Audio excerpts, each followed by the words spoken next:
I wasn't going to talk about this, but the more that I think about it, the more that I feel that if I keep one person from going through what I've just been through, it would be worth it. This is a warning to babysitters. If you are a babysitter or are thinking of becoming a babysitter or are in between babysitting jobs, I just don't want you to go through what I just went through.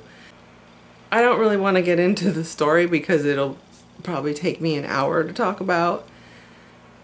But basically the lesson that I have learned is that just like how we as babysitters anticipate that the parents will want references from us and may possibly even do a background check on us, I think we as babysitters should start doing that for our parents, because you never know what you might find out.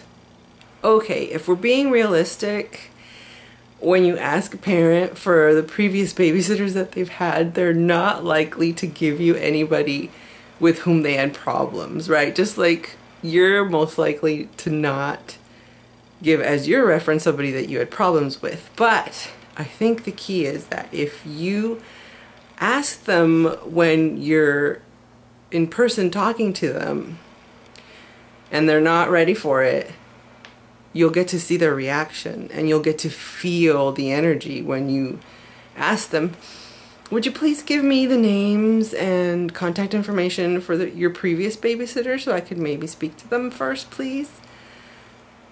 Then you'll be able to see if they are receptive to that and they say, oh sure, we still exchange Christmas cards every year or whatever. Or if they go,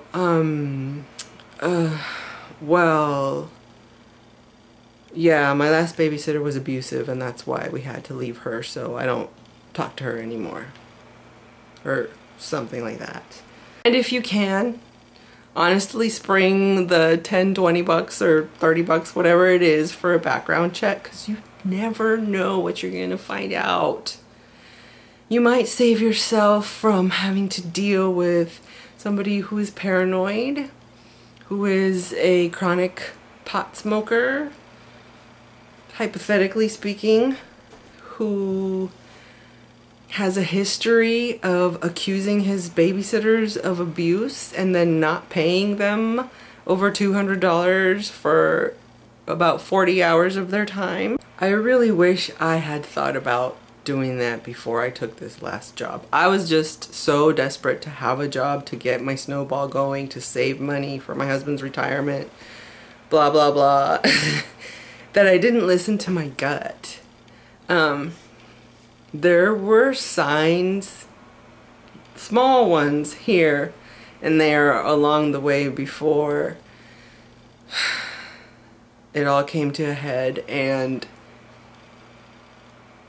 if I had listened, I would have saved myself all the stress and anxiety and just awful feelings that I ended up with.